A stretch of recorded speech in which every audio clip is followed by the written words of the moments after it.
సింపుల్గా చెప్పాలంటే గాచారం బాగలేకనే పోచారం వేరే దాయిలో పోయిండు. గంతే, ఏం లేదు.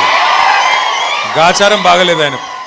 ఎవడన్నా తెలిసి మునిగే పడవ ఎక్కుతాడు అసలు నాకు అర్థం కాదు. ఆ కాంగ్రెస్ అనేది ఉండే పార్టీ గన్లో పోయి ఇక నేను మొదలు పుట్టుక కూడా నాది కాంగ్రెస్నే పుట్టినా అని చెప్పి డైలాగులు కొట్టి అందులో పడ్డాడు.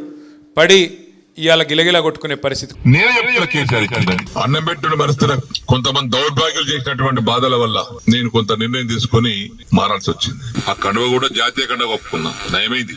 ఈ కోర్టు కేసులు ఉన్నాయి ఇప్పుడు మా మీద. ఫిరాయింపుదారుల ఎమ్మెల్యే మీటింగ్ పెడితే అందరం పోయినాం.